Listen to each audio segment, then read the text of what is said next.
Hello, this is my third video related to simulation for additive specifically. This time I'm using Abaqus as my software. Abaqus is a proper simulation software for professional computer aided engineering, professional finite element modeling.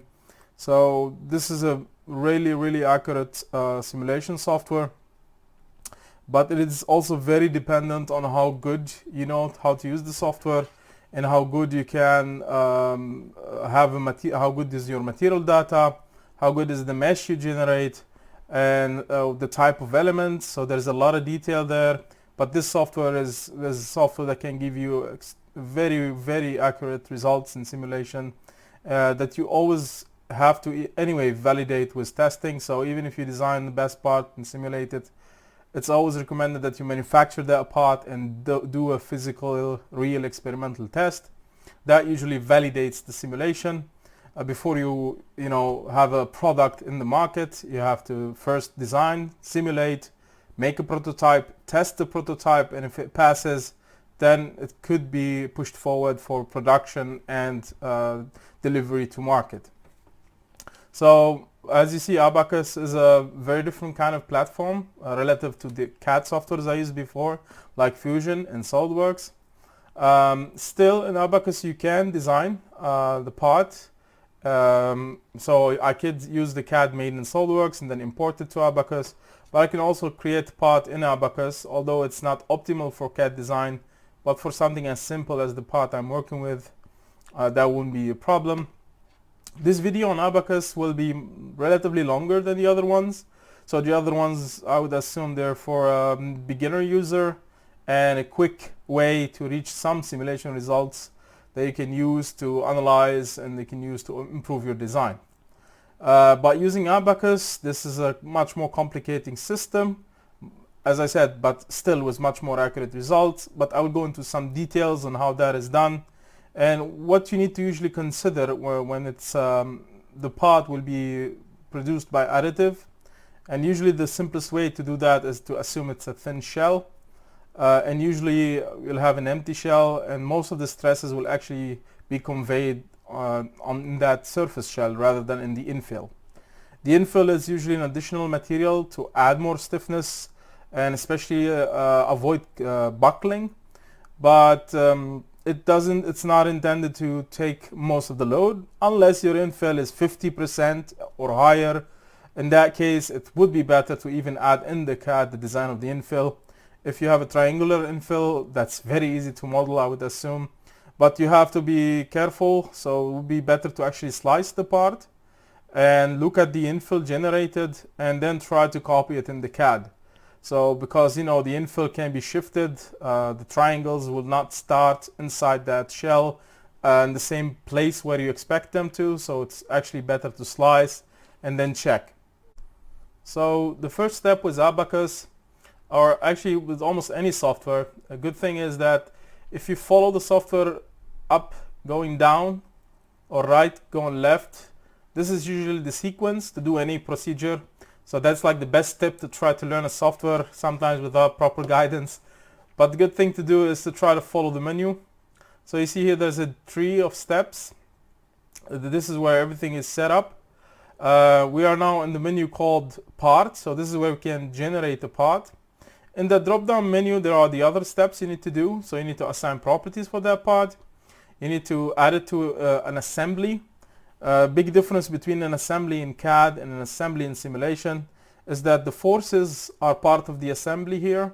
The fixed nodes or fixed surfaces are part of that assembly, and any other physical effects are in that assembly too, like for example also gravity, or if you're using any mirror effect or any connected bodies. So that is all part of the assembly. After that you go to the step. So here is where you decide if you're simulating something in quasi-static. That means there's a slow application of the force, or you're doing this in dynamic. So there's a sort of an impact or a high velocity impact. So this is more of a dynamic process, and that will influence how the solution is calculated, how the stresses are calculated. If you have several bodies, you will add interactions, so friction, surface contact, and all that. Then you'll add the loads, so that will be the forces, and also including the boundary condition. That means the fixed surfaces or the fixed edges of those components. After that, you reach the step of meshing, and in Abaqus, the meshing is quite a complicated process. I will try to explain it briefly. I will try to detail enough for it to be good, but without going into the advanced meshes and a much more complicated mesh setups. These on their own deserve a video.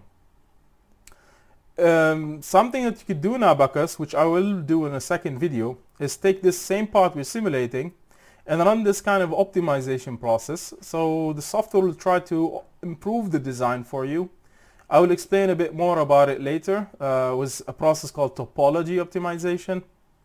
And then when you have all this setup ready, you package it in a job, something called a job. So all these requirements, all this mesh, the material, the body, and the forces, they are packaged in something called a job. And then you send that job to your computer to calculate, and you can assign to that job how many processors you want to use. You can even use the help of the GPU, so you can assign some of the calculation to the GPU, or what you mostly know as the VGA, or the graphical computing unit. After all this, when you have the result, then you go to the visualization, and you can see the results that you expect. In visualization, you can see the stresses, the displacement, and you can see other things also. So that will be the entire process steps. And the last one at the bottom, sketch. Sketch is also so it is part of something you do also in CAD. You sketch on a plane and then you project that into 3D body by extrusion, generally speaking. Okay, now that we got all that kind of clear, I will start just by modeling the pod. And that usually, as I said, goes by following this sequence. I only need to do a very simple part, so I first start by creating it. I would call it beam, so that will be a simple beam with 2 screws to hold it on the wall, for example.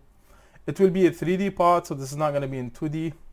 And I will be not explaining in details all of this. I have already made some other videos introducing Abaqus.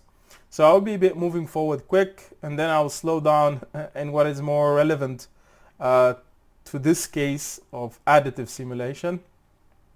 So this will be a 3D, solid, and deformable. So first, automatically I go to sketch mode. I will just draw the section of this part based on what I did already on SolidWorks and Fusion. This will have same dimensions, 20 by 20.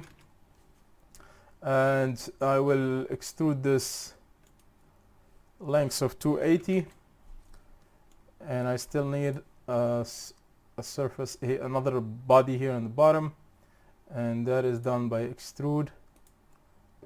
Okay, so now I need to sketch that additional rectangle.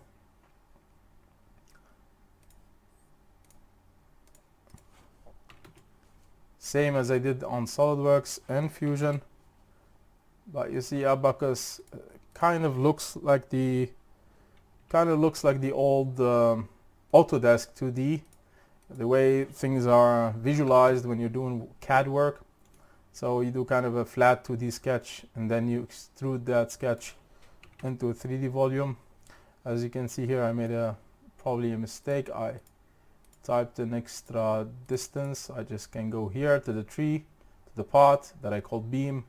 That was my second extrusion. I can go to edit, and you see I typed number 3 here, go to 5, and now I'm back to the same part. What we still need is the 2 holes for the screws. That is done now by activating this feature, extrude. But now it's a cut extrude, and then you select the surface and the edge of it, and now you can sketch on that surface. As I said, I'm not doing this extremely accurate as a CAD. I'm not going to work on all exact positions. This is mainly an approximation of the geometry, especially when it comes to the screws in the base. So this will cut through all. Okay, and that means I have my CAD ready. One small thing I do usually when I'm working with Abaqus, just out of comfort and a bit of clarity, I just change the background color.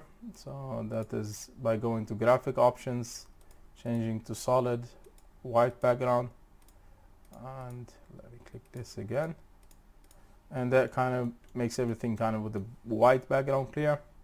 Part is done. Now I go to property. This is an important difference between Abaqus and the CAD softwares, let's say, when it comes to simulation, is that you have to create your material yourself by knowing the material properties.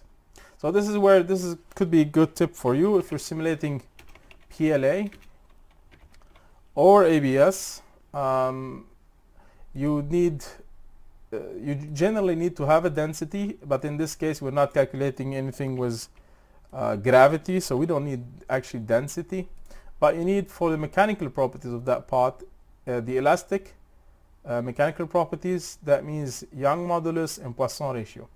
I'll just show this one more time. You go to mechanical, elastic, and elastic, and then you get this menu where you add the Young modulus, and this is kind of a stiffness constant. So every material has this stiffness constant, and this kind of decides how flexible that material is, or in another word, how much force do you need to bend it a certain angle.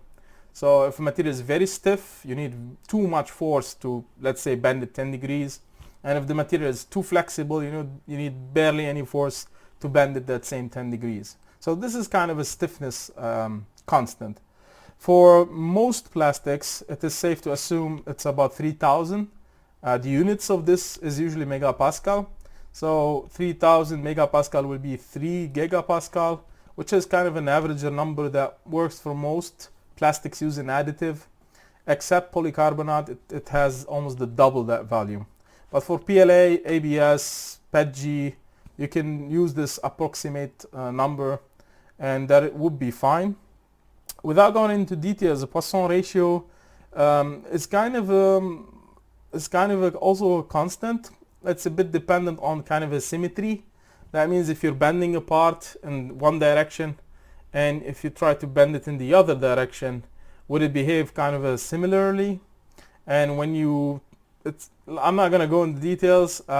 If you did study engineering, Poisson ratio is an easy thing. If you haven't, let's call this a symmetry number, and you just need to set it to 0.3.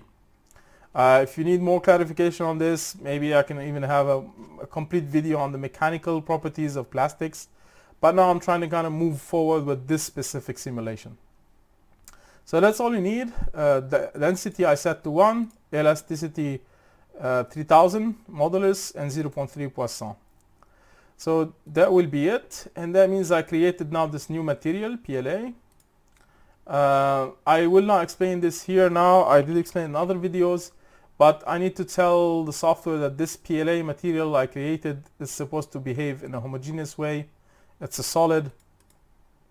And this will be the material PLA. So I'm just creating PLA for this, for the material definition, PLA for the homogeneity. And then the third step is to assign it. So there are two main volumes, for example, here. And I can assign them separately. But in this case, I will assign them as one body to this material, and you will see the color will change. And that means this entire body has now a material definition, and that material definition is the only one we have, which is PLA. I didn't create another material in this simulation. But this function is for you to switch materials, so you can actually create here PLA, ABS, PETG, and run the same simulation and just switch materials. You can also, in that case, decide which material would work better depending on the case. That's it for properties. So when the property is done, you can move to assembly. And this is what I said, you have to at least first add the part, but later this is also where you add the forces and the boundary condition, meaning the surface that is fixed, for example, in this case. So there's only one part, the beam I created, and you can see if I click here, you will see preview, then OK. Now I have the part. I have nothing else at the moment to add in the assembly. I go to step. This is going to be a quasi-static simulation, so I just create the step here and then I can call this loading. I intend to load this 100 newtons, so I can call it just loading 100N. That will be a static general. You see here you have a list of other options that include dynamic and other thermal simulation. I will not explain here this here, but what you need for a simple load on a simple component which is loaded slowly, not an impact, you just do static general, which is usually the default. I will not explain here too much. I will change the time period to 0.1, or actually I will leave it to 1. In case of buckling, in this case we wouldn't have buckling. Maybe in the thin walls, if I convert them to thin walls, there could be. It's good to turn this on. Just for the calculation to run smooth, I add a bit of energy dissipation, and I change this to 1000 and start with a small. So this will be the initial step in the simulation. It will try to move forward in time 0.01 seconds and calculate the stresses at that point, and it will keep moving forward to reach 1 second. That's the time set for this entire loading. And it might do this in very small steps. It might need up to 1000 steps to do it, so that's why I give it a maximum possible steps of 1000, but this is something that should run in 20 steps. But I always initiate it by doing small steps in time. So the whole simulation is 1 second. I start by 0.01, and that means if the load is 100 newtons, at 0.01 we will have 1% of that, so there'll be 1 newton only. So we'll start slowly adding a force. Nothing else to describe here in detail for now. We can move to interaction. We don't have any contact between any different parts, so I will not do anything with interaction. I'll go to the load, and you see we're still looking at the assembly. Actually, this is like the blue part in assembly, but now we're in load, and we can add the forces to the part. So first I'll fix it in the base the same way I did in SolidWorks. That should be done in initial. So this is done before any load is applied, so we go to initial before applying the load, and we add here what's called encast. Encast is like pouring concrete on something and fixing it in place. So I need to zoom in, select the internal surface, click shift and select the other internal surface. So now I selected those two. Done. And I can select encast, which means that this surface will not move anywhere. So, and you see here it looks already fixed. One small thing is, you see this perspective is a bit kind of it's projected in a perspective way, but you can switch here to perspective off, and it will look more like a solid parallel lines, and this is less realistic to what you actually see, but it's easier to work with in CAD. So it's good to do this perspective off. So now I still need to add the force. I'm going to call it 100N. It cannot be done before in the initial. I have to do it in the loading phase. It's going to be a mechanical force. I can do concentrated force, which is relatively easy to do, but it is done on a single point. But I have a tip here. I prefer to apply this force on the entire tip. So actually I usually prefer in this case to use something called surface traction. That means a force on the surface. The name needs to start in this case with a constant, with a letter. So that's the surface I need to apply the force on. It needs to be a shear. That means parallel to the surface. We can pick the direction. So that will be from here going to here. Let me do this again. Up, going down, and then a magnitude. So this is dependent on the area you have. The area is 20 by 20, which is 400, and I need a force of 100. That means if I assign this to be 0.25 times 400, that's the area, it will be a force of 100 Newton. So it's just basic mathematics. We're applying a force per area. The area is 400. If the force is 0.25, the total force will be the multiplication, which will be 100 Newtons. And I should always switch this to undeformed. That means if this is bending down, the force will try to follow it. But in reality, if you're hanging something, it's just going down all the time. The gravity doesn't bend with the beam. So there will be undeformed area. And if I click OK, you will see here those small arrows. And this will be the force pulling downward. This is already done with load. We can move to mesh. I'll try not to go into details. But in mesh, we're still in assembly. You cannot mesh in assembly. You have to switch to part. And that already changes the colors. Anything that is orange cannot be properly meshed. And an easy solution to fix this is to split this part into two virtually. I will not also explain too much, but in other terms, that means it will mesh one block, and then when it's done, it will mesh the other block.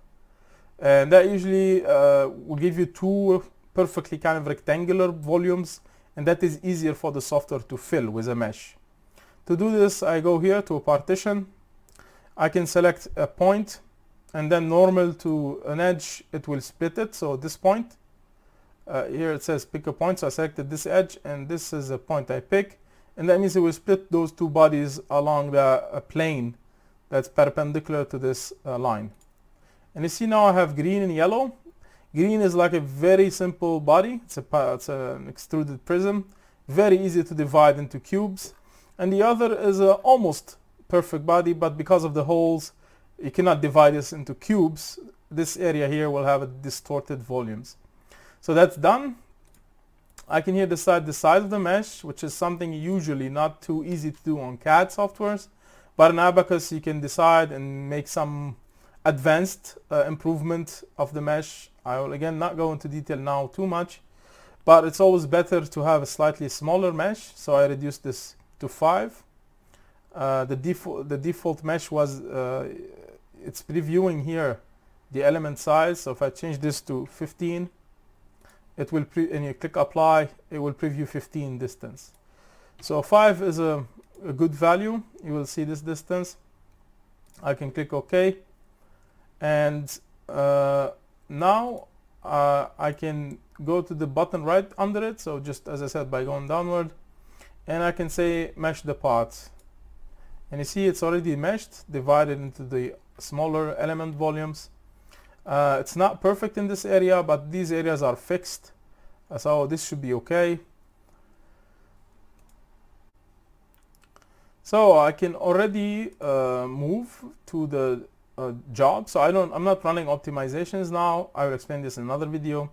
You can move to job and create a job. Call this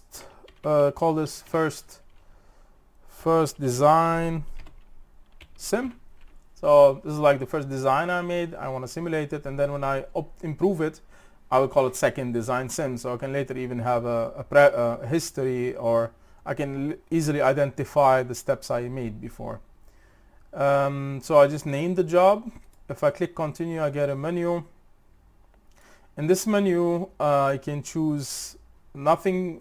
Don't need to generally change anything except in parallelization. I can choose how many processors will run this calculation. On this PC, I have 12 processors. So using 6, I still leave 6 other processors free. That's more than enough. I can, as I said, activate the GPU to calculate, but in this kind of simulation, I don't need that much PC power. And if I need even extremely accurate simulation, not in this phase, but the final phase, when you have the final part and you want it to be extremely accurate, then you would switch the precision from single to full. And that means when it's calculated, it's taking much longer numbers and calculating with them. I mean, after the decimal, and that will give you much more precise values. In this case, we're not really dependent on very small differences. But this is like another strong advantage for this software, is that you can go to the full extent of decimal accuracy. You can use much more processing powers. You can do much better mesh. And that will be it. You see in this long tree here, This is the model we're working in. The material and all of that is here. In the assembly, you have the instance, which is the part, and you have the reference datum, some other values that are needed for the simulation. And at the bottom of this list, there's the job that we created, first design. And now what I need to do to run it is just right click and click on submit. And that will run the job. So when the job is submitted, you'll see here it says submitted. It will show you how many elements are in the mesh. 983 in this case. You can go to monitor and you'll see what is happening in this simulation. Usually it shows you here the steps and the time increments. As I said, we start with 0.01, and in this case it's still processing, but this is a simple part, so you'll directly have all the steps done until the 100 second, or actually the 1 second, at which you'll have 100 newtons of load. So it says here completed already. There's no errors, there's no warnings, everything went smooth. It was submitted at this time, and it was completed at this time. That means you can already also calculate how much time it took, and you can see here it took less than 30 seconds to calculate for this. So same as the CAD softwares, for something as simple as this body, it's very fast to calculate. Now the difference is, how do we see the results? A good way to do it is right click here and you go to results, and now you automatically move to this kind of menu, which is in visualization, and you can switch to deformed view, and here you will see the part. An easy way to rotate it properly is to use this menu. In case this is not in the software, you can go to view, toolbar, and this is in views to add it. So if I click on those, I can always rotate the part, and this is the similar position that was in SolidWorks and Fusion. You see the stresses here are a bit difficult to read in this way. To change them to an easy to read values, you have to go to the viewport annotation, and then go from to legend to fixed values, format fixed, and nothing after the decimal, and then you'll have much easier to read values. And as I said before, most those printing materials, and especially PLA, will fail above 40 or above 50 megapascal. So anything with the color of green to yellow is already an area that will fail. So if you rotate the view, you see here there will be some failure in this corner. There will be failure around the screws. So this part at least needs reinforcement in those areas. If I redo this simulation with a much enhanced mesh, I can even see much more detail of where exactly the crack or the damage would happen. You can see the base is also twisted, same information we saw in the CAD softwares. What we're looking at is stress, and we can switch in this menu from stress values, which is von Mises stresses, megapascals, to U, which is the displacement. And we can see that the tip of this beam will, at maximum displacement, will be 57 millimeters. So we can already see the displacement. And an interesting thing to state here is that the parts I simulated on the other softwares were all a thin shell. But this part is still a full body. And you can see a full body will deflect 57 millimeters, while a shell will deflect about 80 or 70 millimeters. And that kind of means that the outer layer is stiff enough without having the material inside. And so just removing the inside of this part added 20 millimeter of deflection. It didn't add too much, but of course it made some more stress concentrations, and that's where the infill would help actually, to still reinforce again, add a bit of more stiffness, and of course make the part lighter weight and allow to be printed faster. So that will be a main difference. For this Abaqus tutorial, I hope that was helpful, was informative. If you have access to all those softwares I showed, if you'd like to try it out, do the same steps I did, choose another part, and share in the comments what you think, what kind of information you'd like to know more about this process, what more videos you'd like me to do, and thank you for watching.